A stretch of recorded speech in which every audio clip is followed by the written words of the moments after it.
Well, good afternoon, everyone. Welcome back to your place of chill. That is the Coffee Company live here. Because the saga rolls on, the Italian stallion has agreed terms, and most importantly, it's England's first game in the 2026 World Cup. So we're back on Tottenham on Tour, the world-famous home of Enoch out. I'm here with Mr. Daigle again. We might as well be back. It's a magic 3 in a row. Yep. We're back. And it is Wednesday, the 17th of June, and it's a very lovely and warm 24 degrees centigrade, but it feels much warmer than that. I don't know what it feels like. It feels warmer than that, but we have the AC on. It feels like 22, so it feels cooler. It feels like 22, so it feels like Guy is doing his job. But we're here. Okay, what's happening? Yes. Great day at work. Best day at work I've had. Loved it. It's England Day. Tottenham are doing... You forgot to mention Van Hecker in.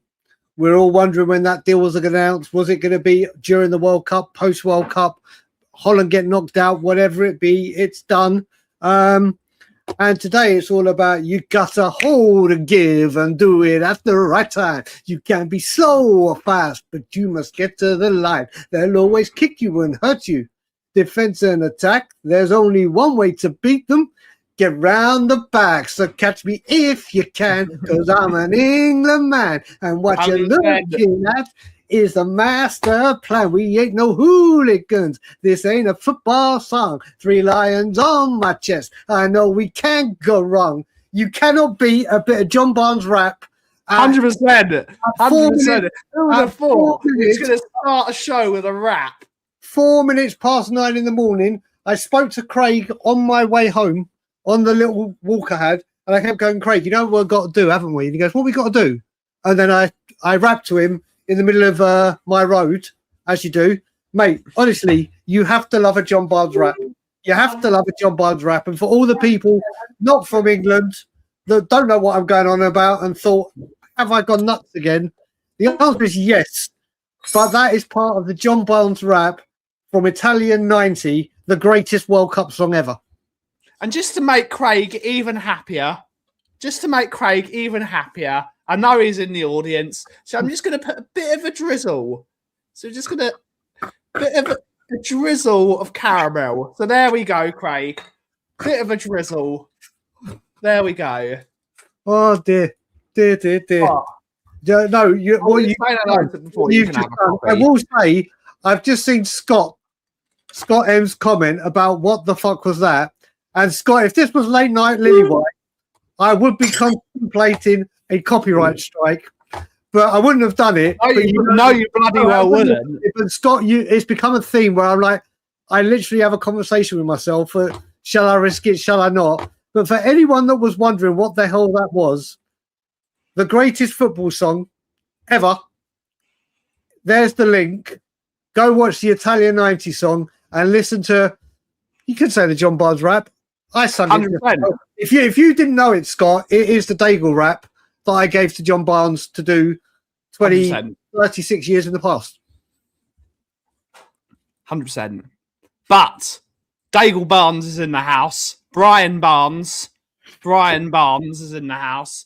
But on that note, let's see who's in the house to take us through the show. We have 50 of you so far. We'll have a few more of them. We'll talk about the England game. We'll talk about the news that Sandro Tonali has officially agreed personal terms, which means they can't have the quote anymore. You can't have that thing that he's looking... And it was actually broken last night that it's not his agent trying to drum up interest, as I said yesterday's show, because why would a top quality midfielder need to drum up his own interest? Because he's one of the top midfielders in the world. He's already got interest. Because he eats spaghetti, he drinks Peroni, and hopefully he plays for bloody Tottenham. Yeah, well, get through the hellos, and then we'll have a chat about him, Van Hecker, Vuskovic, whatever comes, and then obviously we'll save the end for England. 100%. But let's see who's in the house to take us through the show. We got 55 here. We got Ellie Gagodatos. Queen Ellie's in the house with another account. It's another account. Ellie, you've got more accounts than HSBC. It's just good to see her back. Indeed.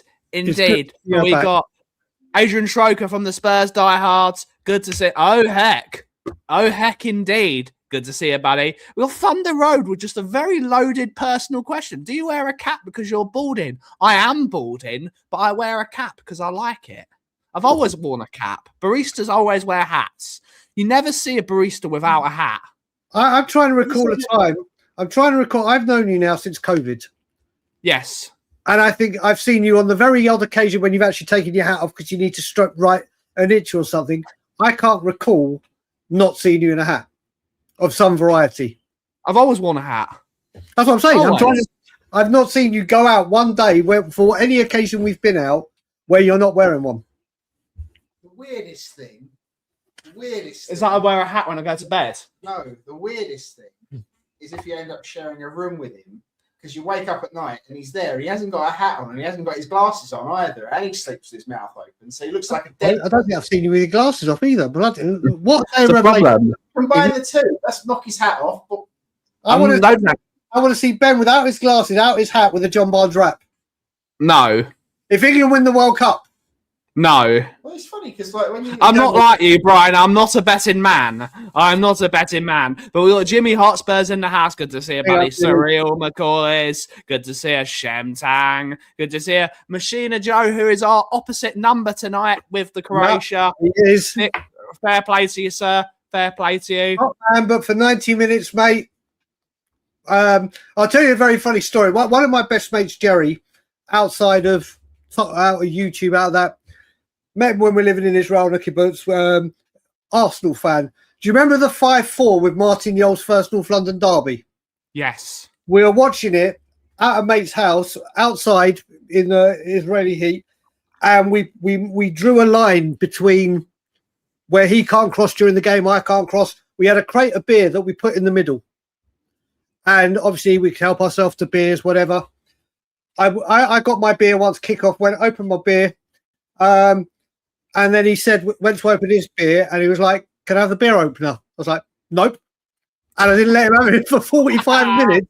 Like, that's on my ass, mate. You bastard. But he got me back because I hadn't realised that he had the license to the cigarettes. So it evened itself out. It does indeed. It does indeed. Nice to see Stelios in the... No, it's just...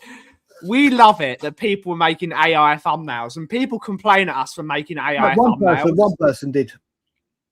Yeah, but people still complain, and I don't care because I'm not an artist. I'm a coffee roaster. I'm going to do whatever I can to make a good thumbnail quickly, and I don't have to bloody do it. Mate, before AI, I couldn't even do a thumbnail, so I couldn't even do a show without reaching out to you, Ireland, or someone to say, "Can you do this for me?" Or reaching out to Ben and Sim. Yeah. The gift of AI for me being able to go, right, let's rock and roll with the show is... I'm just going to do it. Yeah. So I like it because it makes us not look like us at all, which is hilarious because I want people to comment that it's funny. No, it might have been funny, Ben, but apart from the first late night Lily White ones when it looked like I was 73. that one good. That one pleasant. It was quite funny. That is my brother, Matty Cox. What? I'm wondering why his workmate is in bed with Ben. That is my brother. We go skiing holidays. There you go. Skiing holidays are not cheap. You share a room. You deal with it. You could have said in your youth when you. But anyway, no. Let's try and keep the show to a theme today. There's no theme here, Brian. There is. We got more tangents than anything. We got Andrew Gregory, YouTube member. Mansa's in the house. Good to see you, buddy. Oasis Flocker. Good to see you. Spurs. I'm a Spurs man. I'm a Spurs man. I love that. Caleb. Good to see you, buddy. Yeah. We got It's Coming Home. I put it in the title just to upset people. I'm sorry. I saw. I saw. I don't know. We're going through the people. We got Scott M's in the house. Good to see you, buddy. Bill's in the house. Johan, Board is the king of what? Load. Johan. You're never. I'll put it this way. I'll never sing that. No, it is Scott. It is, brother. It is. 100%. Good morning, Curly, brother. Curly, good to see you. Hopefully you're well. Kudus is in the house. Good to see you, buddy. It's me. It's KPB. Good to see you, Tweaky. Good to see you, Control-Based Elite. Good to see you, Drizzle on bench chops and calling Bob. He's got us on in the background. I thought he was talking about our background with the Peppa Pig. But nice to hear that we're keeping someone company whilst they're at work. 100%. I wouldn't do it. I wouldn't listen to me talk. My voice sounds like shit. Drizzle on bench. Oh, dear. Craig's a very good food reviewer. 100%. Oasis Flocker. Oh, yeah, we said Brian Barnes. We're singing to England, 100%. How much are you paying John Barnes to be on the show? Not a lot of money. What the fuck was that? I also ordered a shirt from OK Jersey today. Big up to OK Jersey. Please sponsor us. Ian Ferguson's in the house. Morning all. What the fuck was that, Daigle? Let's go. Anyone other than England. Boo! What's that all about? What's that all about? Ryan G, another YouTube member. Good to see you, buddy. Hopefully you're well. We got Angus saying this is Eze. Who's in for him at the moment? No one's in for him. He's agreed personal terms. Let's see if they get it done. Right. So just, and I'm just to get this out here now. Whilst I was live with We Are Tottenham TV when we were announcing Van Hecker, and the as it was going, the movement for Tonali was going on and on and on. And there were a few people, a few journalists, a few ITKs, a few football fans from all places saying this is just typical Tottenham. They're being used as the stocking horse, and they're just going to get everything. Then someone's going to swoop in. Fabrizio Romano came out immediately and said, anyone questioning what is actually happening with Tottenham and Tonali, it is Tottenham at the moment. There is no other interest. This is completely Tottenham. And that's why we're trying the buzzwords. We're trying to accelerate the deal, speed up the deal. Eze, there was always, because of our dicking around and his preference to go to that lot down the road, there was always the danger. Right now, as we speak, it's Tottenham, unless Tottenham do Tottenham things. And he does want to play for Roberto De Zerbi. He does want to play for him. They do like each other. So if we get gazumped and we've bid £100 million, both Brian and I, even as Archie and Nick Outers, can both say, you know what? You've put your money where your mouth is. You've offered a deal. No, I won't. Until we pay that money, because at the moment it's a one-horse race. Until it's all well and good Spurs saying they're going to pay it. It's all well and good saying Spurs are completely in the race. But if another team does come in, whoever it may be, Spurs have got pole position. And the only thing that will mess it up is Spurs messing around. So when Spurs finally, if we get here, we go and we see Tonali in a Spurs shirt, then I will say, well done, Tottenham. You finally paid the big boy money. Without hands up, I'll go straight away. Well done, fair play. But not until. There's all well and good saying, yup, we've offered 100 million. There's a big difference between offering and paying. Yeah. Big difference. No, but if they've put the money on the table and have agreed a deal and we still don't get the deal, they've got to at least agree a deal. If they're willing to pay it and they've put a deal down and they've signed a check and then you've gone with a different buyer, but we've got Colin Crossamano's in the house. We'll talk about it. 100%. You want to get ahead, wear a hat. I was about to say, you're going to come to the yard, and I keep forgetting it's not Tottenham, and Gary is Irish. So unless he's skiving off work to come and join us, there's going to be quite a few of us, Gary. So if you've got a migraine or a scheduled work meeting that just so happens to coincide, there will be a good few of us down, and it's Larry's birthday as well. So it's going to be a lot of fun. I should have said that. We've got Gary Bradley's in the house. Good to see you, buddy. Medic Greg. Good to see you, buddy. Hopefully you're well. Yes, get your own. Yeah, 100%. Are they going to get us to pay a thumbnail person? Exactly. Are they going to get us to pay you look great for 73. I rate the window 2 out of 10 so far. It's only just started. No. SoFlo Jack, good to see you, buddy. Big up, Jack, bro. 100% Louis or Lewis, whatever one it is. Yeah, Lewis. We're calling Ice. You're going home. Calling Ice. He doesn't live in Canada, America. Harry Kane gets a hat trick today. I hope so. I don't. Yeah, think we'll save with that. Actually, we'll save that till we talk England because I want to speak Spurs first. I don't think it was a red card personally. I don't think it was a red card. Joey boy, good to see you, buddy. Oh, that's a question for later in the show. I'll put that in the thing as well. I don't understand. I don't understand why he's talking about Arsenal. Arsenal are not in for Tonali. I don't think Arsenal are looking. Hey, there's a reason I want a timeout for you. There really is. I don't understand it. You're not linked with him. You've not put a bid in. Why make it about Arsenal? This isn't an Arsenal thing. He cannot help himself. He cannot help himself. He'll probably say if we wanted Mbappe or Yamal, we'll get him. It's not about that. It's not about that. You're going for other people. We're striking. We're moving. Whether we get it done is another thing. But honestly, why I have to bring Arsenal into it. Arsenal are not involved. Arsenal. Arrogance and ignorance. Make everything about Arsenal, Angus. That Arsenal are not involved. We can only give a bit of news on what it says. It's like I said. Move on.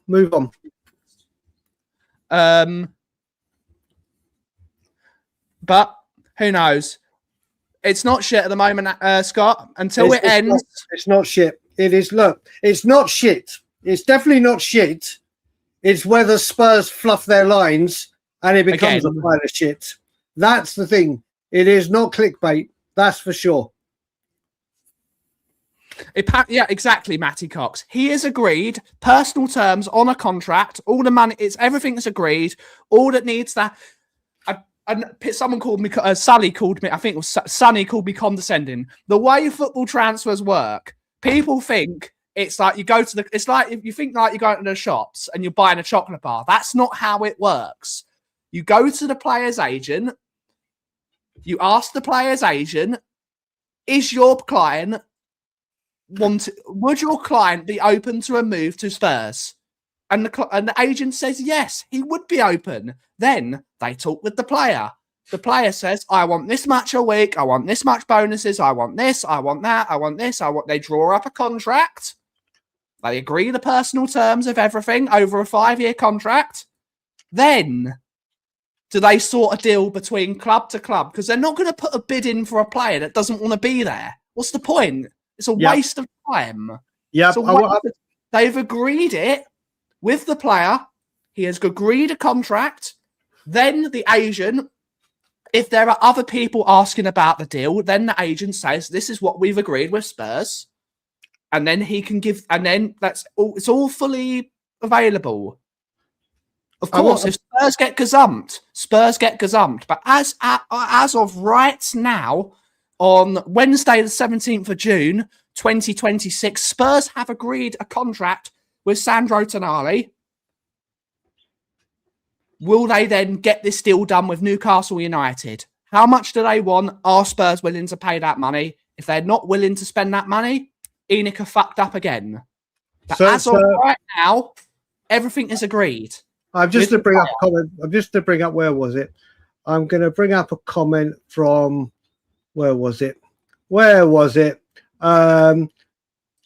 Somewhere Scott M said it. Apparently, this has got nothing to do with Lounge. If everyone remembers, when it all came out, we all laughed at it. I was one of the hardest laughers and loudest laughters, and they said De Zerbi is going to have a lot more power. De Zerbi is going to be steering the ship, and it looks like that is happening. It looks like this is happening now. People, like I said, as I said yesterday, there are two different ways to look at it. There is, once again, is this another Spurs calling out names and a load of bullshit and we're all, here we go again, let's blah, blah, blah, it's going to all fall apart. And then there's does he make the team better? We're all sitting here yesterday going, thinking Van Hecker will get done. Will it get done? When will it get done? Blah, blah, blah. Bang. Out of nowhere yesterday, it was done. Yes, it was only a one-horse race. Yes, they were this year and have been generally. But I don't know how hard it is to just say, do you know what? There is serious legs behind this. Whether the deal gets done is a massive, massive question mark. Massive question mark. But there are legs on this. This is generally going on. And it's all down to Spurs to say, right, this is it. And I'll tell you what I will say, if Spurs get this over the line, everyone that was saying, oh, it's all bullshit, it's all this, I don't want them to go, oh, things have all changed, because I certainly won't. But if this does get over the line, there's some people that are going to need to say, do you know what? Yeah, all right, I thought it was, Scott, you can't, mate, honestly, I love you dearly, but if it gets over the line, it will be clearly showing that he has got more power than most. Spurs would have brought in 4 players before the first week of the window is out, if it happens this week. And we will absolutely see what happens. And big up, George, for the raid, brother. Big up, George. Big up, George. Really appreciate it. But we shall see what happens. We shall see what happens. At the moment, if people want to doubt that this deal is even off the starting blocks, then fair play to you. I will agree, though. If Spurs want this deal done, they can't do what they did with Van Hecker. Van Hecker made it very, very clear very early that the only team he wanted to go to was Spurs because he wanted to reunite with Roberto De Zerbi. He made it very clear, and the lights were Liverpool were in for him. The bigger teams were in for him, not as bigger clubs, but bigger football teams, better football teams were in for Van Hecker. But he wanted to play for Roberto De Zerbi. Right. Absolutely fine. Absolutely fine. With this deal, with a player of this quality, we cannot be lacking. If this deal is possible, and it is a massive if, it's not a surefire thing. They've got to find the price out early and not haggle. If the deal is £85 million plus 15 million add-ons, they pay the £85 million and the 15 million add-on. This isn't a Paulinho situation where we agreed 30 million and we're trying to reduce it to 15 because he's old and can't pass a football. This is a deal where Tonali is at basically the peak of his powers. He's 26 years old, nearly 27. He's a player in his peak. If they want this deal done, they've got to get it done now. They've got to just I hate the term pay the money because that's not how football works. It's structured over about 5 years and this much, blah, blah, blah, blah, blah, blah, blah, blah, blah, whatever. Mate, and you know what, Girish? I'm prepared to have my heart broken with this one again. My God, when that one broke, I was elated and my heart was broken when that deal fell through. When that deal fell through, my heart, I was literally doing tweets every day with positive songs to say how it's going to happen. It's going to do it. But like I said, and a lot of people that I speak to regularly know that I've got a very new aspect of looking at things. I haven't changed my stance on Enoch. I mean, being more optimistic, more positive. I'm in a good headspace. And I believe and I still stand, there are genuine legs behind Tonali. Like we said, he's agreed the deal personally on a 5 to 6 year contract. Now Spurs just need to not Spurs it up. They've got to move quickly.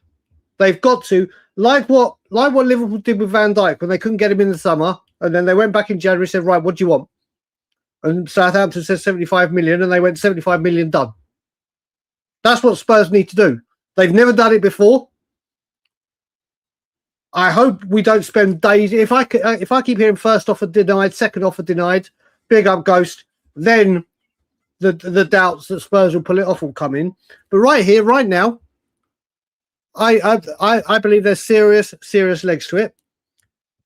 I think there is a very big possibility it could get done. If it doesn't get done, then everything I'll even put my hands up and go, do you know what?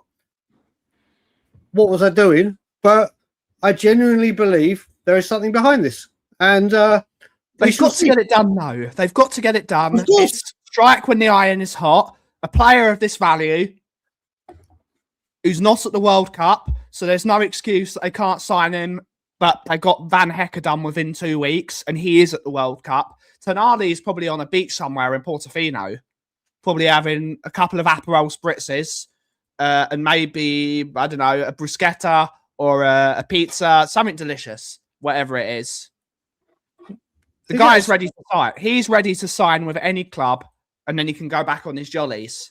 And remember, unlike Van Hecker, Tonali is not at a World Cup. That's what I just said. Oh, sorry, brother. Sorry. You went on a tangent. It's you going on the long tangents now, and me trying to get in. A long tangent. You all know that. Like I said, we shall see. We shall get it on. And Vicaris, this is honestly 3 elites. I wouldn't go as far as 3 elites. Van Hecker, I think, is an absolutely sensational signing. He's not an elite footballer. He's not an elite player, though. No, but I mean, by the standards of what we've been doing, he is. Senesi on a free is a blinding bit of business, whichever way you want to look at it. Then you look at it, the Robertson deal. Well, we'll see. He looked good for Scotland in that game in the World Cup, but or at least for the first half. So it's been 3 very good signings, and if someone had said to me right now in the first week of the window, you'd have 3 players in the door, Tonali where it's at, won't bring Savinho into it because that's hot and cold. I think every single Spurs fan would have been like, not in a million years would you have 3 in and 1 very far down the line. So, mate, look, it's the start. We shall see. I don't know why this elite word is coming in. We don't need elite players. What we need are better players. Correct. We just need better. And I've got a question from Caleb, actually. If we get Tonali, do you think a striker is in budget? It has to be. It has to be. Because let's face it, we've got Champions League money coming in from last season because we played Champions League football last season. So that's going to be a load of money in. I think someone said that Romero has a release clause. There is no evidence at all that QT Romero has a release clause at Spurs. I think we will sell him for 45 to 55 million pounds. There's a bit of money there. I think we'll get 20 million pounds for Vicario. That's 20 million pounds. I think we'll get 15 in for Richarlison. I think we'll get 15 in for him realistically. I think we'll get money in from Ashley Phillips. I think that'll be around. Ashley Phillips is going nowhere. I think Ashley Phillips will be sold. He won't be sold. The noises I'm hearing, Ashley Phillips will be sold for 10 million, which will be a lot more on the PSR scale than someone like, because Ashley Phillips does count as homegrown because we've had him for pre-16, I believe. We had him since he was 17. So he does count as homegrown, but not club trained. Yep. Also, when it comes, a lot more money for him because he is a homegrown player, so you get a lot more money. We are going to probably sell the likes of a Jamie Donnelly, even though it's for a couple of million. That couple of million, because then he is club trained, so it's even more towards the PSR. If we do what Chelsea have done and sell. If we get 20 million for Lancashire, I would happily sell Lancashire for 20 million. No. Not show me anything, Aki. Not show me anything. Ben, do me a favor. Okay. First of all, when it comes to the budget for the striker, everything you've just said, I agree with money coming in, whatever. Garassi won't be a huge expense. If it's Vlahovic, it will be a free. Big up Spurs syndrome. There will be funds available for whoever it may be. Will Lancashire should not be sold at any circumstances. I don't know what the guy's gone to Oxford in a relegated team, has got 13 league goals, has literally, when you're in a relegated team, hardly having the striking opportunities, banged in 13 goals, went to Galatasaray in that Champions League game. Yeah, he scored a goal. That's hell. he is a player that will progress. He is someone I definitely love to send him on loan if he has to go. There's rumours when I was live with Ben that Sporting Lisbon and quite a host of championship. I'd love to see him in the championship playoff potential or league title. You don't. How old is Will Lancashire? 21. I believe so. Yeah, I would not. If he's not, I'm sorry, Aki. We can have a domestic here. We can. Fine. We can have a domestic here, and it's all love. It's a football conversation. If he's not playing Premier League football by the age of 22, I don't think he's Premier League level. Yes, you can bring up the likes of Ian Wright, who was a late bloomer. You can bring up the likes of Harry Kane, who was a late bloomer. This is the exception to the rule. This is the exception to the rule. Mate, you do realise as well to turn that on its head. You do realise now with modern science, all the sports scientists, the nutrition and everything like that, players aren't quitting as young as they were. They go on for a lot longer. No way would I sell Will Lancashire. Alone, 100%. Do not. But what if he wants to go? That's a different matter. But he doesn't. That's the thing. Mate, put it this way. If we get a striker in like a Garassi, and let's just say Richarlison goes because Solanke might prove harder to get. Apparently, De Zerbi is not. Apparently, De Zerbi actually quite likes Solanke. I don't know what he sees in him, but if we get a number one striker and Solanke becomes the backup, I'm okay with Solanke being a backup until we get an even better person than him. I'm okay with that. But of course, I personally would sell both Richarlison and Solanke. Well, do you know what? Let's just have a. I like late night Lillywhite. I like getting the crowd involved. If you had the option, would you sell or loan Lancashire this summer? Just put sell or loan. For me, it's loan 100%. 100%. I do not want him leaving this football club at all. Loan, I'll be totally and utterly fine with. I most certainly am not. I would not sell him. I would not sell him at all. I do believe he will. I don't want Hayden Hackney, by the way, Bill. I'm one of the people that doesn't want Hayden Hackney. I don't want him. 23 years old and he's not playing Premier League football. He's not a Premier League footballer for me. He might go to a lower league. Yes, I know Spurs are a lower league team at the moment. Spurs are currently a lower Premier League look team. At Blackburn with Adam Ward like that. They get their opportunity and look where they go. Lancashire, I've got a lot of hope for. This is just a personal preference, but I would not sell him. He is one. He might like him. We will see in pre-season when De Zerbi gets to see all the players on pre-season in New Zealand. Is it New Zealand or Australia? I think it's Australia, isn't it? It's New Zealand. I don't actually think it might be both. It might be both. We will see what he thinks of them. He might see Will Lancashire for a couple of training sessions and think, I love this kid. He might also see him for 5 minutes and think, fuck this guy, get rid of him. We don't know what he's going to think. Personally, I agree with you, but De Zerbi might want to keep Solanke. We've got to let the manager choose who he wants. You've got to back the manager. When it comes to Solanke again, as I said, when we signed him, the attributes he brought, it doesn't matter whether you rate him or not, his key attributes were his pressing, his closing down, and his aerial ability. And in that season that we signed him, yes, it was his one good season. He scored the most headed goals in the Premier League. Sure. Aerial ability, whether you hate him, I was okay when we signed him. I didn't want him when we were first rumoured, but when I saw the stats and whatever, I was like, okay, let's see what he can do. But then Spurs go and spend their whole summer not buying a winger that can cross a football. So how do you expect to get the best out of him? Then he was coming deep. No, I want him sold. He's injured too much. He's unreliable, and we can't be messing around. But unfortunately, it's going to be easier to sell Richarlison than it is because of the finances and the way that blah blah blah blah blah, which I hate. But it's easier to sell him because he's cheaper. But we haven't got a guy that can cross the football. Even if we bring in Savinho, I don't think his crossing is that great. It needs to improve. And also, It's when another young player. It's another player. Again, I've said I wouldn't personally sign Savinho. I think he doesn't score enough goals. Technically, he's excellent. Correct. But as a wingers in a De Zerbi system do have to score goals as well. And I think we need to spread goals around the team. We need more goals. But let's see what people think. Ian is saying loan. Bill is saying sell. 420 Coys is saying loan. Surreal was saying loan. Chile is saying sell. Good to see us, Sarah.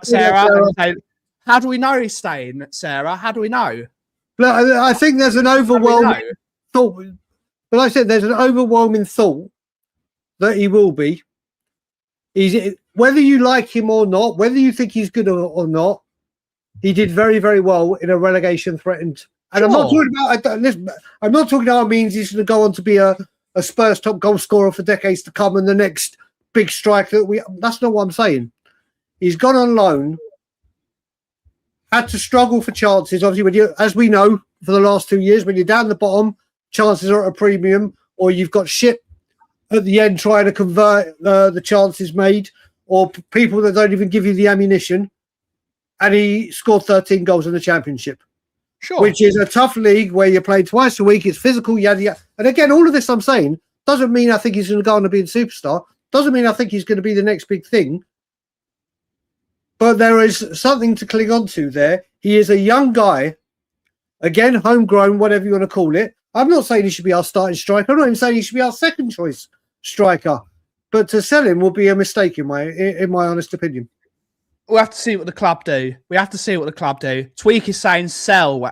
Andrew's saying loan. Scott M, of course, is saying sell. De Zerbi wants oven-ready, experienced players. That is another truthful thing. Got 13 goals in a relegated Championship team in your first season in the Championship is good. What were you expecting in a relegated Championship team? You're not going to get the 20, 30 goals. China is saying loan. International Observer saying sell. Loan. 20 million sell. 20 million sell from Phil. Sell. Loan. For more than 20 million sell. Sell. Will Lancashire. Another Will. Ian Ferguson saying loan the latter Hearts. We need a striker now. I would say Hearts. No, I bloody well wouldn't. Well done for the Hearts striker that came to us in January and made that whopping 100%. That really helped us out. He needs to go, if he goes on loan, he needs to do like a Troy Parrott or someone and go to a European club and sink his teeth into Europe, or he needs to be at a Championship challenging for the title team, and we'll see where he is. And I can't believe, with everything going on at Spurs, the biggest section we're talking about is should Will Lancashire be sold? It's what we do. It's what we do. Good to see Don Corleone. Good to see her. It's all love. What if De Zerbi wants Hackney? I don't think he does want Hayden Hackney, but as Adrian said, he wants oven-made Premier League footballers. I don't think he's going to be signing a player like Hayden Hackney unless they're really cheap. No. This is the thing. What we've got to look at as well is should Spurs, the three we've got in, and let's just say Tonali and Van Hecker, Tonali and Savinho are brought in. So there's your five that have been brought in. Forget the strikers and what else may come.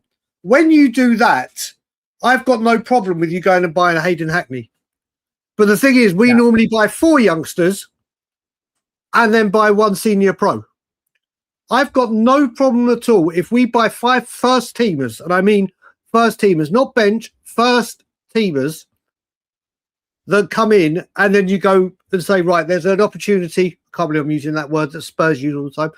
Then I've got no problem because you've heavily strengthened the first team, and then there's your opportunity to go grab one. That I've got no problem with. No problem with. So it could be once we do all that, if a Hayden Hackney is still available, let's say we get the ones I just mentioned, a striker, whatever, and Hayden Hackney is available.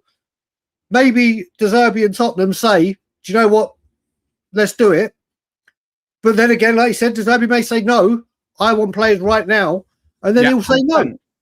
he might turn around and say, "I hate Solanke." And I totally disagree. I think Solanke's awful. I think he's terrible. He had a really good season at Bournemouth. Came to Spurs. He's had one good season in the Premier League in 9. He's awful. For 65 million, this was a dreadful signing.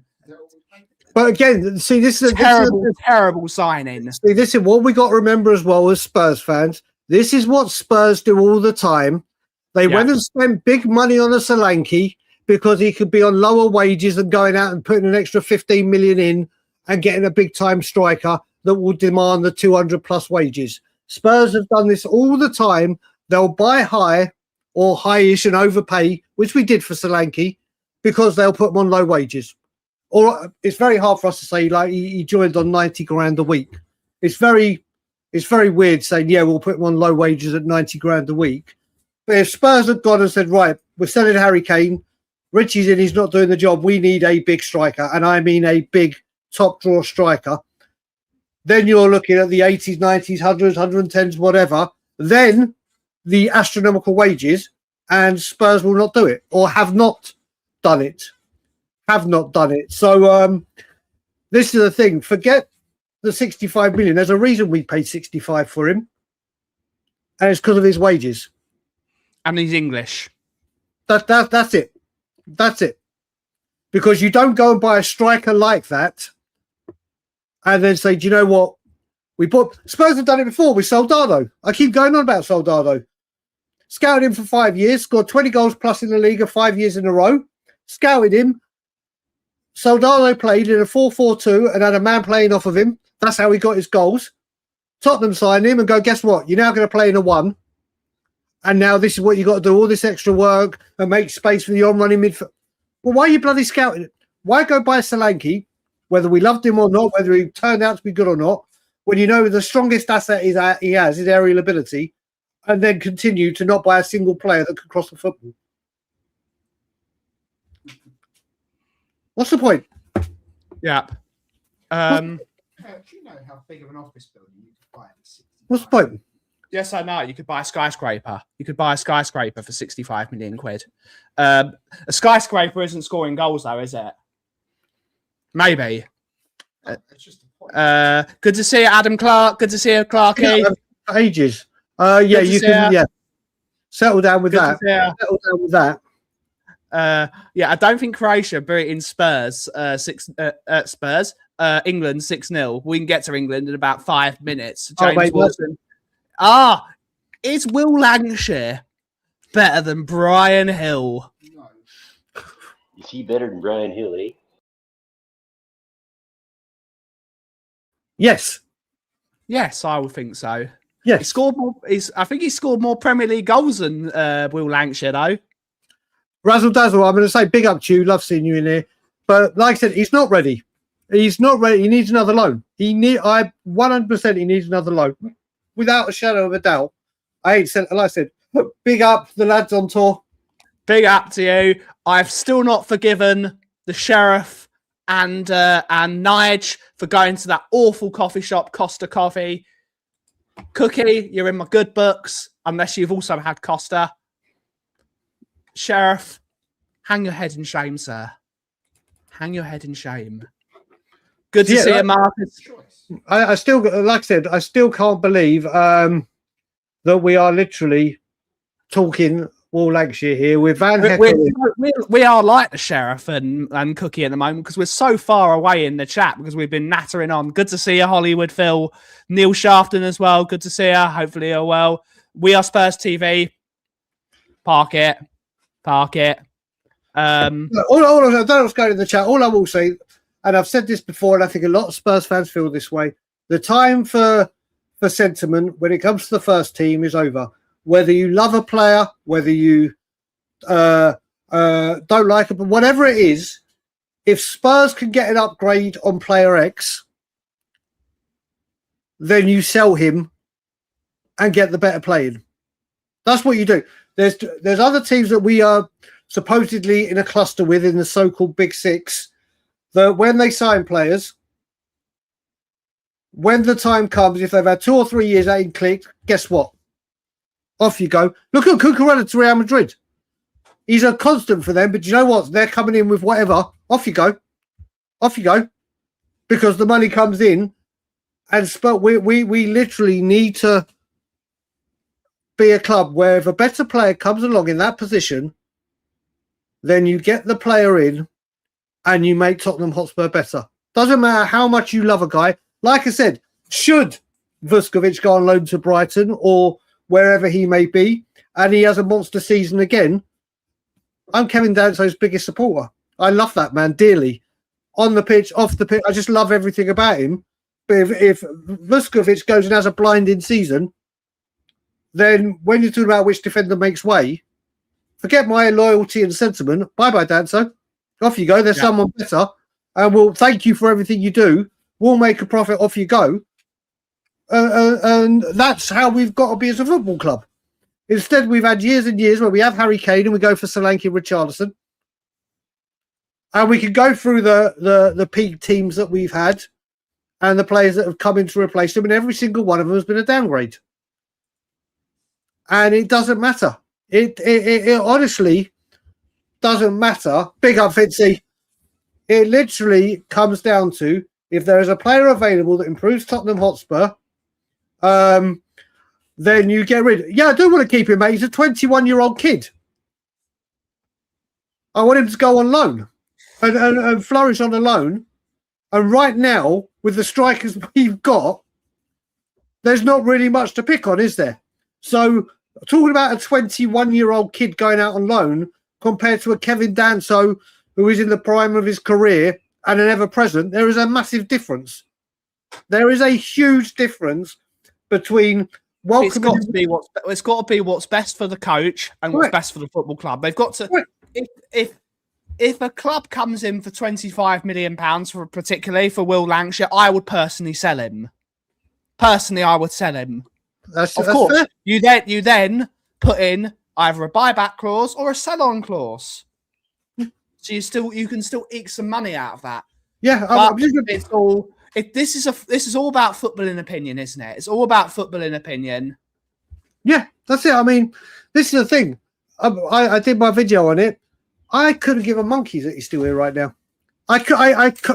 Honestly, I completely forgot right now that contract signed. He's saying he ain't playing.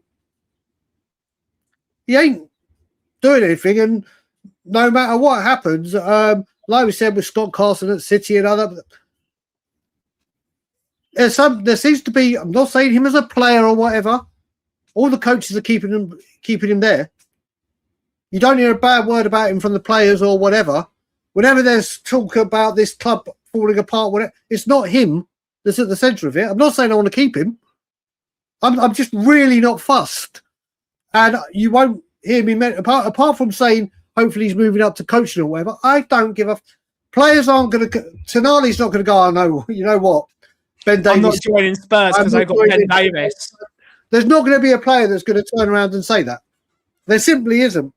Sir, I understand the kind of kerfuffle when the deal was done and all the different opinions, and everyone's welcome to their opinion. It's We Are Spurs TV's opinion. I'm just at the point where I just couldn't give a fuck that Ben Davies is here for another year. He's not going to play. He's going to be fifth choice left back.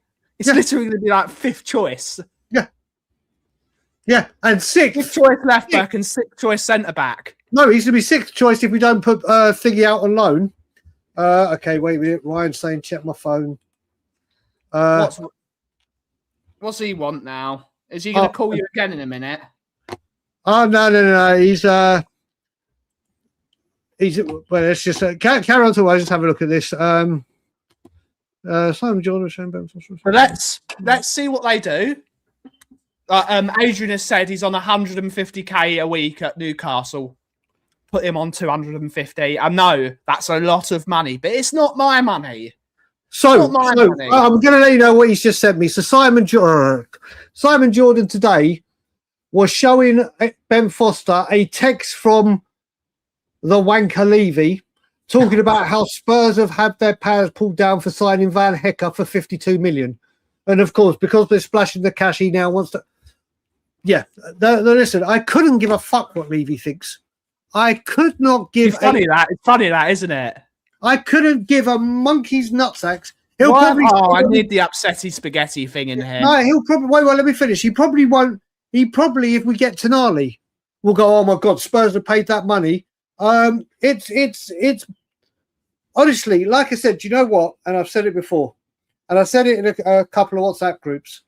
All these people like TalkSport, like your Romanos, like whatever, they put this stuff out because no other fan base get gaslighted like we do on social media. And by that, I mean Twitter. The absolute pandemonium that, mate, honestly, if you look at Fabrizio Romano and the amount of money he makes a month from engagement, blah, blah, blah, if they were to mark it down and break it down by teams who give him the most engaging, we would be by a million miles his top, because we just clamour like blooming sharks festering in waters, just waiting to tear each other apart and waiting to just literally agree, disagree, slam him, slap. It's crazy. It's crazy. Alexander Hilton's back. I've not seen this man in like 70 years. Steak. No, he occasionally pops up on Late Night Lily White. Steak. I've not seen him. Mr. Steak is back. Hopefully R2D2 still isn't stuck in your closet, mate. Let him out. Let R2D2 out. It's leave him alone. I listen to Ornstein. If Romano does it, here we go. Fantastic, whatever. But I just don't bother. The only thing I listen with the ITK to look out for is transfer window, buzzword, and phrase bingo. That's it. It's great. That's it. I don't listen. I don't pay attention, but I do watch the meltdown. We love a meltdown here. Oh, mate, we love a meltdown. If there was a trophy for meltdowns, Spurs fans would win it every year. Every single year. I think Levy is the bullshit, Scott. He is the bullshit. Mate, honestly, Scott, do you know what? Please God, we get the here we go. Please God, we get to see him holding a shirt. And then, I honestly, when he does, I just hope some people will go, do you know what? We actually got it over the line. I don't say well done the club if you don't want to. But do you know what? We actually got it over the line. Because we can look at it and say it's bullshit. Are the links bullshit? No, I don't think they are. Is this typical Tottenham saying, oh, it's another name and blood for over these years, it's another name. Yeah, when's there at least we tried or whatever? Totally get that part. I we all get it. I am part of that part. But I'm not. I am firmly in the belief that this is genuine. I am firmly in belief that this is actually going, like the talks are ongoing. Does the deal get done? Well, that's the 64 million, or in this case, 85 million pound question. But we'll have to wait and see. Only time will tell. Are we ready to have our hearts broken? Always. Do we think we'll get our heart broken with this one? I'm not too sure. But if I had to lean on a side of, do I want it to happen? Yes. Do I think it's going to happen? I'm kind of edging on the side of caution. But As we should be. Absolutely. But we shall see what happens. Hopefully they prove us wrong, because we all want to be proven wrong. But I think we can park what we can talk about Tottenham for the moment. We can park this for now, because we've talked about it for 53 minutes. England are playing in the World Cup today against Croatia. They are. Yay! They are. And I will say, do you know what? Obviously, there's one Spurs player on each side. Yes. We're all talking about Vuskovic at the moment. Obviously, Vuskovic would have played against Kane twice this season, or more if they played in the domestic cup. I'm not too sure. 3, because they played twice. He played twice for Hamburg. So where'd you get 3 from? This will be the 3rd game. Yeah, but I'm saying I don't know if they played in a domestic cup in Germany, so it could be possibly more. But he is now. There's a huge microscope Is that the right word? A huge microscope on Vuskovic, not mainly from Spurs fans, but obviously Brighton fans will be looking at other. And now we see on the grandest stage of them all, to coin a wrestling term, of what will be and what he's got in his locker. And this is the big thing for me. Obviously, I want to see how England do, and I want England to play well and Harry Kane to be amongst the goals. And obviously, we saw Messi turned up, Haaland turned up. What a game from Messi yesterday! Mbappe turned up.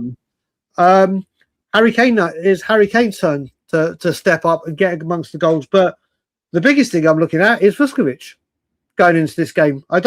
Spurs fans, whether you're English or not, is the biggest thing you're looking at for this game how Vuskovic plays. Simple yes or no. For me, if I say, am I more concerned about the England type of performance as opposed to Vuskovic, I'm more interested in Vuskovic. I don't care how we win or what we do to win. I want to see Vuskovic's performance today. Big up to you for going to the game today. Big up to you, BK. Big up. Enjoy, buddy. So we shall see. I'm very interested to see how Vuskovic does because I've watched bits of him and I'm not in the camp of people saying he's unsellable, he's generational. From what I can see as a footballer, from my own point of view, I see a footballer that's very good in both boxes, but he's got to turn into that or of a battleship.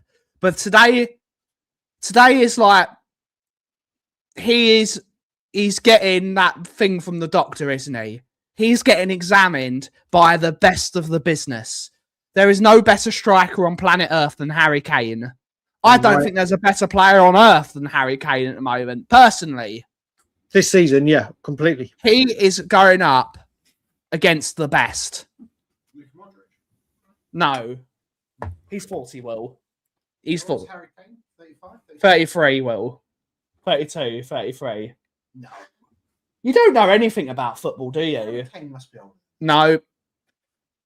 But yes, I think, personally, I think Harry Kane will tear him a new one, personally.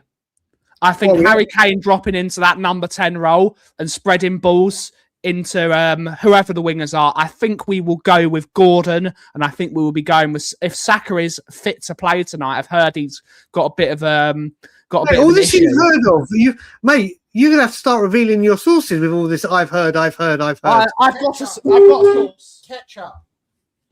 My favourite sauce is tomato ketchup. That's my sauce. Mate, you are coming. Mate, you have been this window all 3 days of it. Yes. I'm hearing. I just want to say I'm Fabrizio Cofmano. I was just going to say one thing. I just want to go Spurs just for this comment because Ghost brought one up. This is I know they've been having a comment, but this is the realest comment of the lot of them. Should Spurs have the summer we all want, that isn't okay. You've seen what we can do. Now we go back to whatever we've pumped in heavy. That means future windows we can relax a bit. This, like I said, this is completely right. If we don't do this again next summer, it's all for nothing. If we're in a strong position in January to push for Europe or whatever, and we don't go again, because in January we'll have the advantage again. This is the realist. This is the most bang-on comment of it all, and the biggest threat or what concern that Tottenham do it as a one-time summer and go, there you go, we can do this. Like in Bullseye when they lost and go, see what you could have won.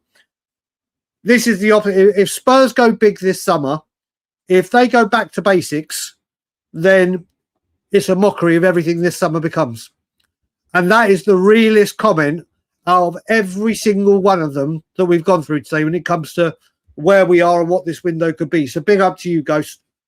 The most honest comment. I would argue.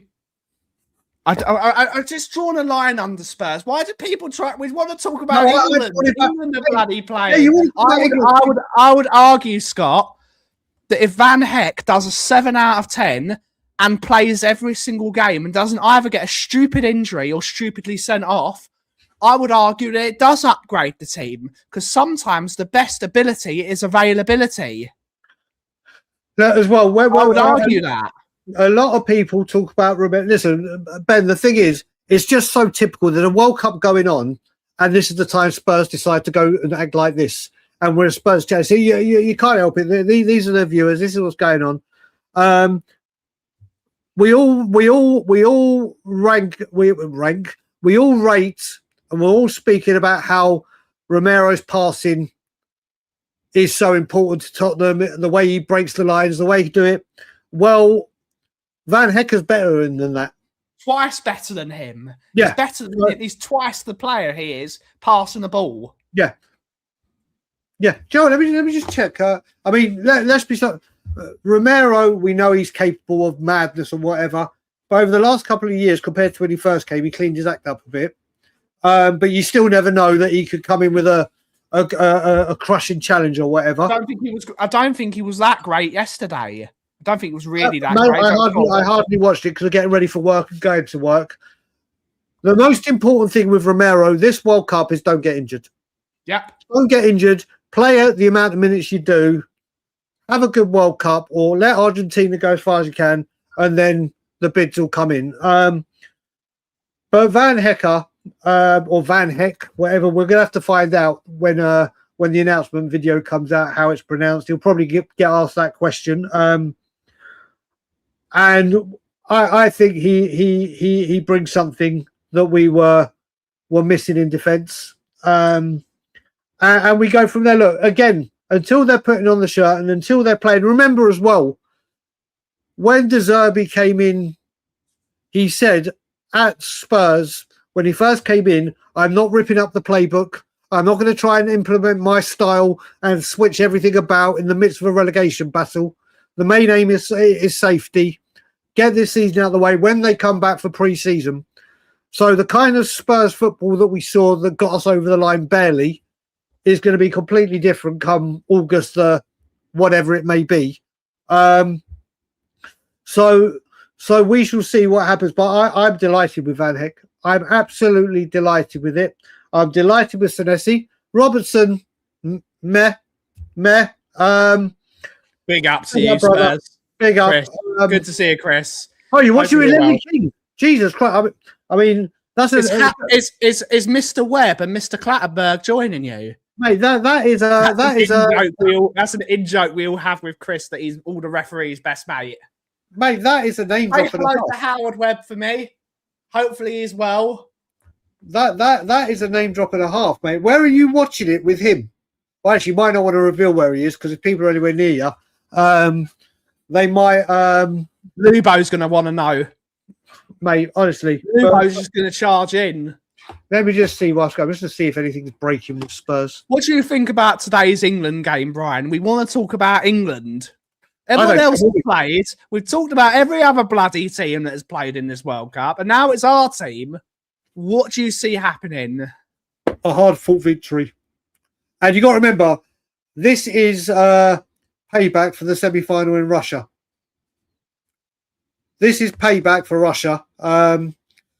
Croatia getting through on that game, obviously, which broke our hearts. Well, we need this win. Obviously, we've got Ghana and who's the other team we've got in our bloody group? Panama.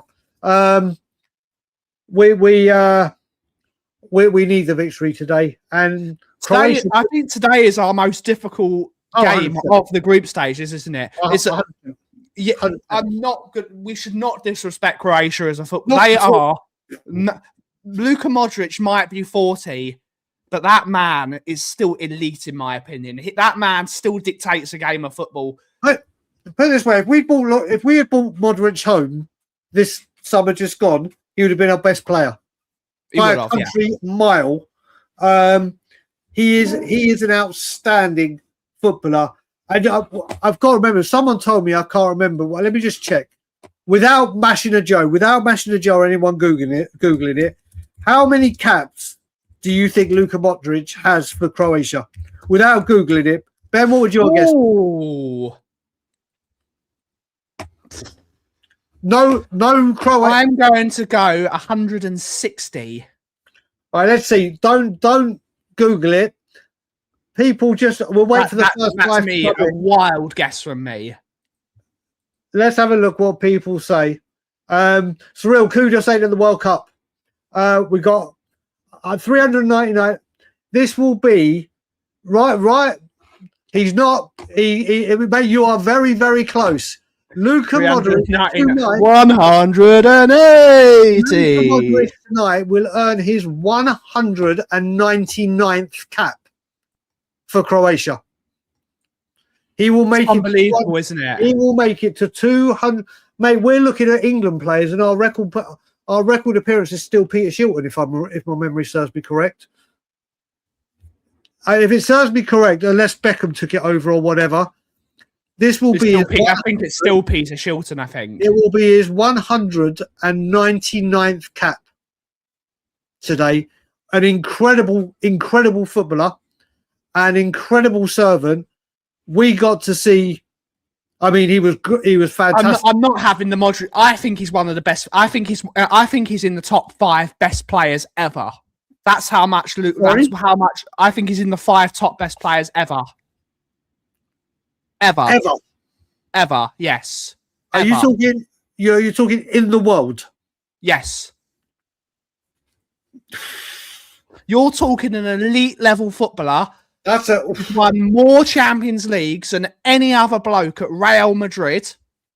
You know what? There's 160 people in the chat. Would you put Luka Modric? Would you agree with Ben? Yes or no? 100% in the top 10. Let's see.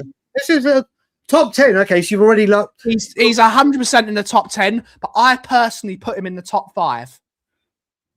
Do people agree with Ben? Top 5 players to ever play the game. Ever. Let's think. Obviously, he is Real Madrid. Think about this.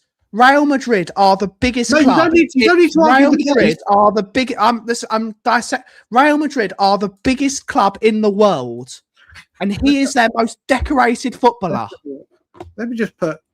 I'm going to put into Google right now. Top 10 footballers. Top 10. What?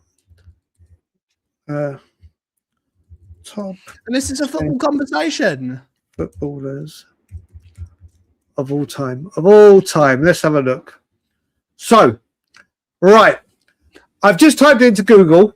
I'm just going to say some names. Just going to say some names because I put top 10 footballers of all time, and it's put statistics. Blah blah blah blah blah. Just say yes or no. Some of them there's obviously no. Would you say he's better than Lionel Messi? No, Messi is the top. Messi is number one. Yeah, no, just yes or no, Ben. Yeah, just yes or no. I don't need the ranking. I'm just going to get Lionel Messi, sir. Pele. He depends what you go by. But right now, with everything Pele did for world football, remember on the pitches that were nowhere near today, the football. Sure. But Modric comes from a country with only 3 million people. Ben, the answer is yes or no. One of the biggest wars you've ever in a massive war. Yes or no? We're going through this list. There's no wrong answer. Well, this is everyone how they look at it. I would say Pele is. You say he's better than Pele? Oh no, he's not better than Pele. Okay, so there's 2. Okay. But I number 3. I would possibly put him in the top 5. Listen to what I'm saying. I'm just going through the top 10 list that Google have given me, and we're going to see where you put these. Because obviously you said I've not seen Pele. I've not seen Pele with my Pele with my own eyes. I get that, but I'm saying to you, you said your thing wasn't the top 10 players that you've seen. You said top 10 in the world ever. I am just giving you. Say it. I am just giving you a list of 10 players. There's no wrong answer, Ben. This isn't. Yeah. If we get past it, that oh my God, Ben, you know nothing. This is just a conversation. So the next one on this list, Diego Maradona. Is he better than Jurgen Klinsmann? Whoa! Diego Maradona. Real Madrid, Diego Maradona, but I would put Maradona above him. I would put Maradona above him, but I said top 5. Ben, right, Ben. I'm just going to come back so I can say this to you face to face. You can hear it. Yeah. You said top 5 in the world. This isn't difficult. You said you'd put Luka Modric in the top. That's not possible, Colin. He's Real Madrid's Well, most decorated footballer. Ben, let me goddamn finish. We're having a conversation. Like I said, Ben, there is no. If that's how you see the game, that's how. There's no right or wrong here. That's just. I'm just saying. I just typed into Google the top 10 players to ever play in the world. It's just yes or no. Yes or no. Okay. There's no. Oh my God, you're wrong, Ben. Ha ha ha. This is just a conversation. And Google have populated these top 10. Yeah. So we've got Diego Maradona, Pele, and Messi so far. Yep. The next one on the list, let me go back to it, was Cristiano Ronaldo. I'd have Ronaldo in my top 5. Johan Cruyff. I put Modric above him. Okay, so we're down to 4. I put Modric above him. Okay. Ben. Yeah. Again, there's no, it's yes or no. There's no, you don't need to. Yeah. So like I said, we said the top 4 of the 5, you'd say are above Modric. That's fine. The next one, Zinedine Zidane. Yep, I put him above Zidane. You put him above Zidane? Yep, I put him above Zidane. Okay, that's okay, fine. Yep. Okay. R9. Yep, I put him above R9. Okay. Franz Beckenbauer. I put him above Beckenbauer. The Madrid legend Alfredo Di Stefano. Yep, I put him above him. And then the final one on this list is George Best. I put him above George Best. Okay, so we've just gone through and that's where you said, sir, you'd put Luka Modric 5th. That's fine. That's what I was trying to ascertain. Everyone can have their. I put him above Glenn Hoddle. Mate, there's someone. Look, I can say 2 players off the top of my head that was missed on that list. That's Ronaldinho. Yep. I put him above Ronaldinho. This is Real Madrid's best ever footballer.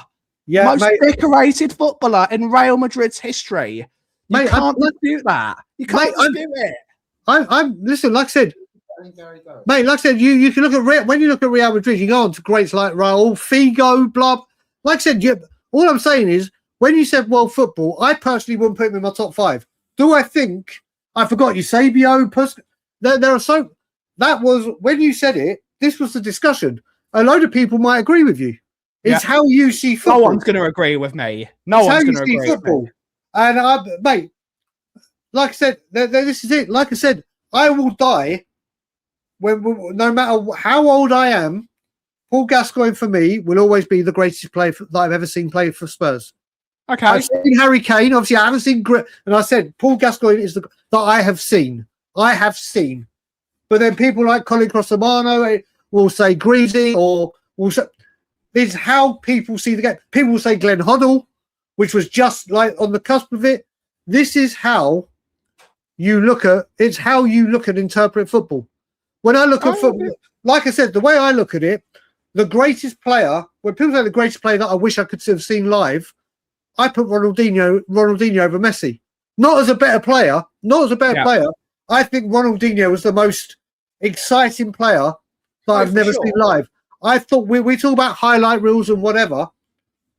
Ronaldinho, to me, I enjoy watching Ronaldinho play football in his prime more than I do Messi. I think Messi's a better player by far, but I think Ronaldinho was just for entertainment value and everything. I think he is like, honestly, I would honestly say Ronaldinho for me would probably be the most gifted player I've seen, not live, but like in my time. Doesn't mean I think he's the best player, but I think Ronaldinho. You look at Ronaldinho and Ronaldo. It's everything. It's the quality of the player. He's 40 and he's still dominating football games. Can't dispute that. Most decorated player in the biggest football club in history. Yes. There's no dispute, mate. Well, you got to remember, mate, when he came to Tottenham, Harry Redknapp was playing him out left, and then we've all heard the thing, and he said, I'm moving him into the middle. And so many people go, oh, his size, his stature, he wouldn't be able to dominate.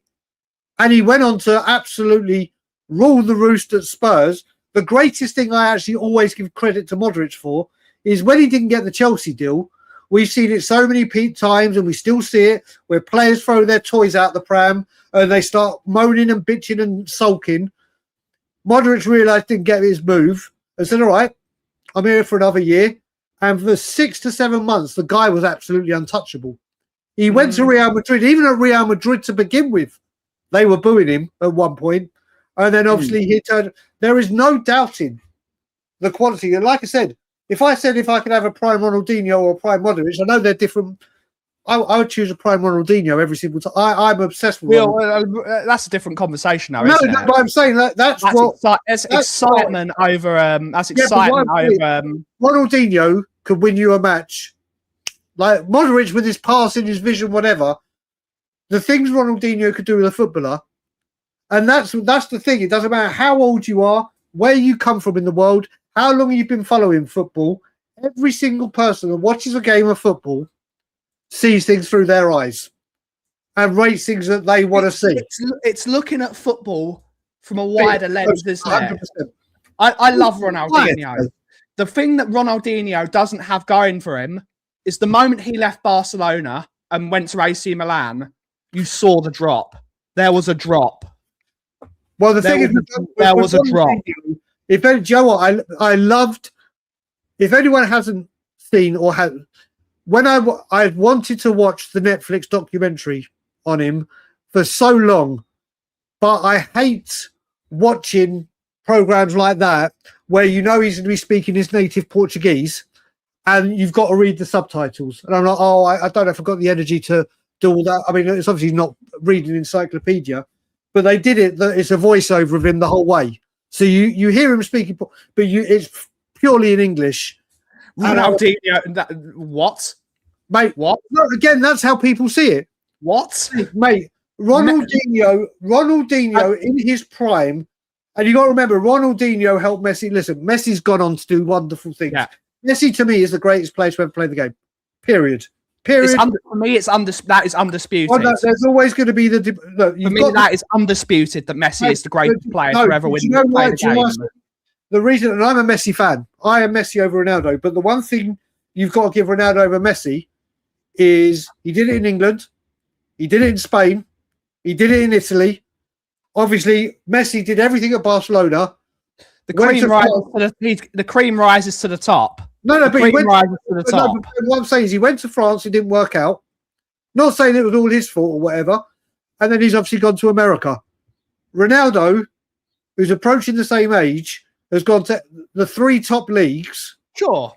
And smashed it. So if you want to look at it that way, Barcelona, I mean, you'll never ever, I mean, not in our lifetime, have 2 players for 15 years battling Ballon d'Ors like that. It's unheard of. You might get it Haaland and Mbappe maybe, but not to the level these two were at. But like I said, Ronaldinho, he's the guy. Ronaldinho is the guy that made me love football. I'll tell you what I will say to all the people that's joining in this conversation. The thing, if you watch the documentary and we all know about Ronaldinho, literally loved the nightlife. He was out partying. If Ronaldinho had Messi's discipline away from football, I think this is a very, very different conversation. Sure. I think it is a very, very... Messi has obviously dedicated his life. Football. Ronaldinho was just literally, I turn up for football, I dominate, I electrify. I'm going into the rock. I turn up, I do what I do, I terrorize teams. You got to remember, this is a guy that got clapped by the Real Madrid fans at the Bernabeu, which does not happen. But the problem was, as soon as the game finished, he was out partying till 2, 3, 4 in the morning and strolling into training. I like I said, there's people where if someone had said to me I could see a game prime Ronaldinho or prime Messi, I would pick prime Ronaldinho. Like I said, not because I think he's a better player. The problem is, I would say that because I have seen prime Messi in a game of football. Prime Messi is like a religious experience. He's that good. Messi made the best Spurs team I've ever seen look like children, and that was the best defense I've ever seen at Spurs, with Moussa Dembele in midfield. With I don't know, I can't remember who was in midfield with him. It didn't matter. They might as well have not turned up. He annihilated us,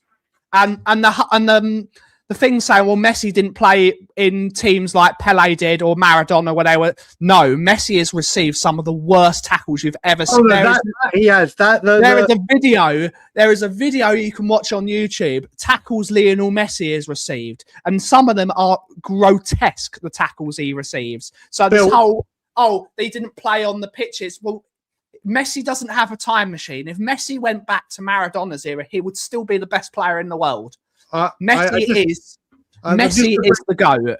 Just to bring up Bill's comment here, we clapped Saka. Yes, we did. Friendly. A mental health friendly after the penalty in Euro 2021, what was meant to be 2020. There is a big difference between clapping him for that compared to a La Liga Clasico going for the league title.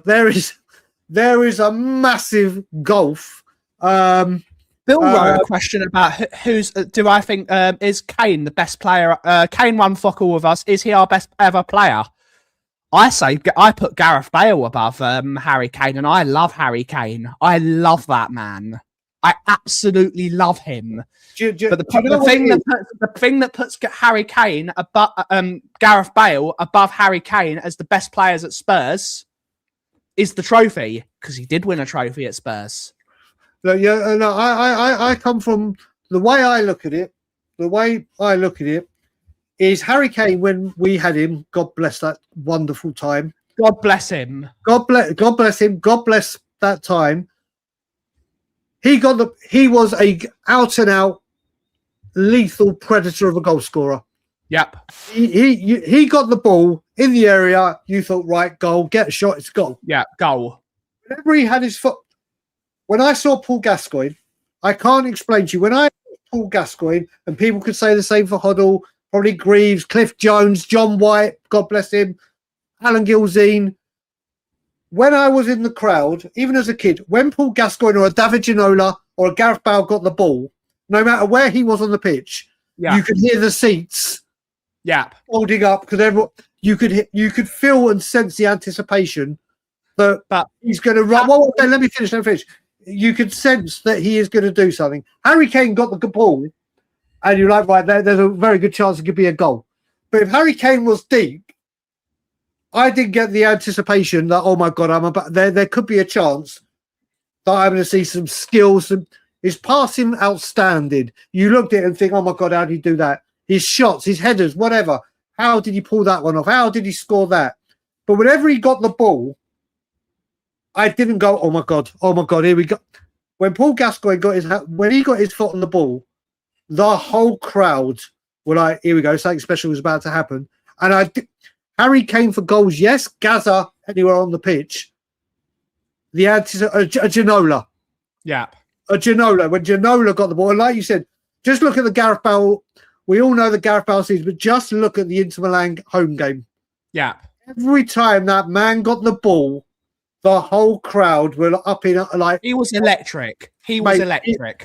But the one thing I would say, the reason Harry Kane is in this conversation, he was a better player at Spurs, is Harry Kane was not, what's it called? He was not advised by a killer.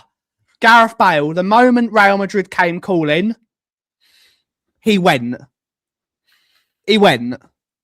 If Harry Kane had an agent like Gareth Bale had, or like Erling Haaland has or any top player has a top agent, Harry Kane has ruined his career. And I would say this, as much as I love the man is the top goal scorer at Tottenham Hotspur. He is a legend.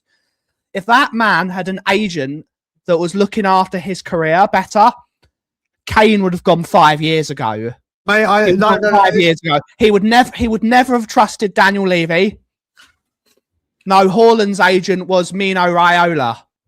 For a long time. I will tell you now, when it comes to Harry Kane, I always had it in the back of my mind and the dream, like we all do as kids and my nephews right now, if I ever made it as a footballer, there's certain things, like when you live in fantasy, dreamland, whatever, there's three things I said to myself.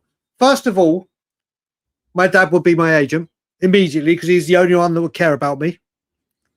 Two, I would have if I made it as a professional footballer and obviously didn't start at Tottenham, lower leagues or wherever I was, I wouldn't want a relegation release fee. I would want like Hoddle had when he came from Southampton. If Tottenham come for me, there is a fee and only Tottenham. That was the second thing I had. And the third thing is I would never would have left Tottenham unless they sold me, because that is my boyhood club. Whether I would have stuck to that, especially with that prick Levy, he got told, and obviously we all know I'm not bringing this back to Gentleman's Levy. agreement. Forget all that part. Match my ambition, I stay. Yeah. He did what he had to do time after time after time after time.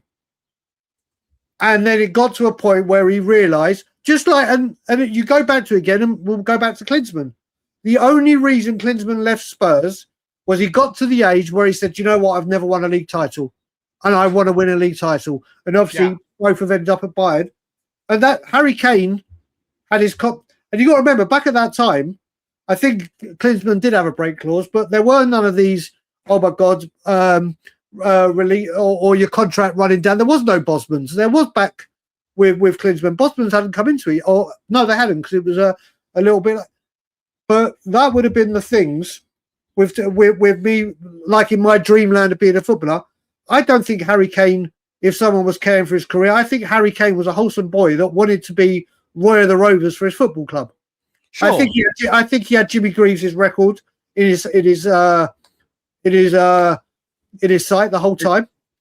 I think he had Shearer's record, but it got to the point where what's more important for me, the Premier League's greatest ever goal scorer, or after everything I've done, I have some trophies in my cabinet, and he chose the trophies. I don't blame Harry Kane. He could still come back and break those. And Eugene is tired. If Man City,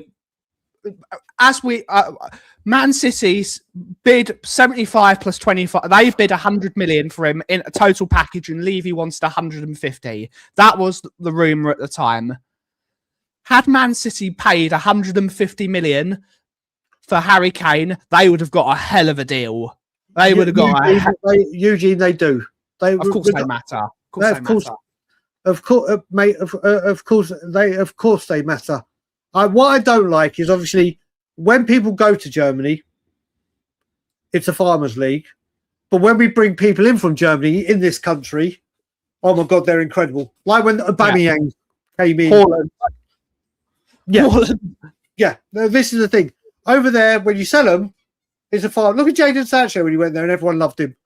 And when Man U bought him, it was like, oh my God, look who we got. But when you sell them back, it's a farmers' league.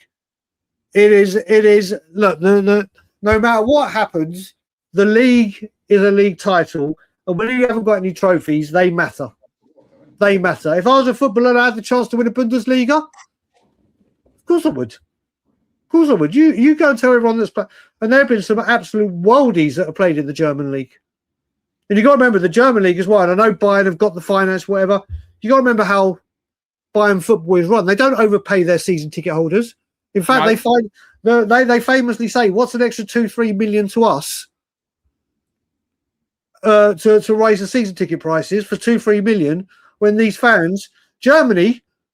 If I was back home with Ben, and let's just say we got Everton away first game of the season, if you've got a Bayern Munich or whatever season ticket you have in Germany, and you're getting the train, your season ticket is your train travel. You don't. Yep. How much is a Bayern Munich season ticket? Let me just type it in. I'm going to type the most expensive. The most expensive. Go on, get your bids in, people. What do you reckon? Expensive Bayern. Let's see, Bayern Munich season ticket. 27. Here we go. 850 euros. So wait a minute, the most expensive standard adult ticket at Bayern Munich at the Allianz is approximately 850 euros. Standard tickets are priced at standard 385. Yeah. But most of the season tickets range from 400 euros to 850. And let's just do this. 850 euro to GBP. So their most expensive season ticket is probably Spurs' cheapest at £735. That's the most expensive. The way Germans do football and how they respect the fans and don't do it as a money grab is sensational. Yes, Bayern have got huge finances and their stature and yada, yada, yada. I wish. Could you imagine season tickets being considered you can get on the train? I mean, sometimes going to away games, the fucking train ticket costs more than the ticket now with the £30 per. If you're going out of London, obviously not on an Oyster card, whatever, your travel to the game is more expensive than your ticket. It's insane. It's madness. It's mad. It's madness. But there you go. Before we wrap up, we're going to wrap up now. What's your prediction for the England game, which we haven't actually talked about today, despite the fact we're going to talk about England? We did briefly. In an hour and 30, I think we designated a healthy 11 minutes to it. Mate, Colin, Fontamano, it's the whole German league. It's the whole German league. If you got a ticket for the match, I'm going 2-1 England. And guess who I think might score the goals for England? Livramento, even though he's out of the tournament, Pickford, and I'm going to go with my heart here and say 3-1 England. Go for it. That'll be a statement. That'll be a statement. 3-1 England. Like I said, Mashing the Joe, I can't remember exactly what part of the world you are, what time kickoff is for you, but it's 4 p.m. my time. So up until 4 p.m., I love you like a brother. For the next 45 minutes, you're a brother, but the love is gone. Half time, I'm back to loving you. Second half. Are you going to draw a line? The thing is, I know on Sunday when I do Late Night Lillywhite, if we lose, Mashing the Joe is always there, as many others are for Late Night Lillywhite. Then I think... he's in Sydney. Hey, there you go. I always keep forgetting where you are. So what time is kickoff for you, Mashing the Joe? What time is kickoff in Sydney? But yeah, let's just hope England get off to a winning start. Let's hope England get off to a winning start. Ben, what did you say your prediction was? 3-1. 3-1 England. I'm going to go with Harry Kane's going to score 1. 6 a.m. kickoff. Bloody hell, fair play to you. I'm going to go Gordon's going to score. And I think... I've got another question. I'll go for Bukayo Saka as well. I'm going to go with 3 goal scorers. I've got another question for the Australians. Obviously, with the World Cup being that time, obviously there's different time zones in Australia like there is here.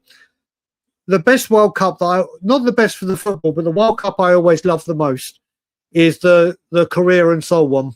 Yes. Because the kickoff times were ridiculous and the pubs were open early. So everyone was getting smashed damn early before work or weekend, whatever.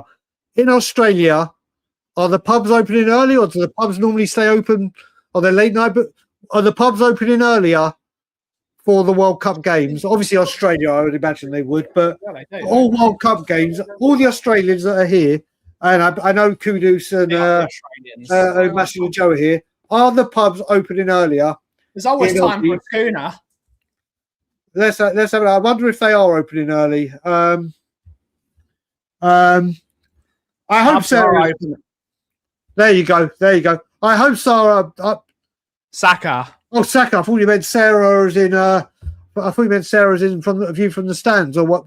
View from the stands? Is it? Yes, that's the one. I thought that was that, and I've got a lot of time for Sarah. People might not agree with their football opinions or whatever. Oh no, Sarah's great.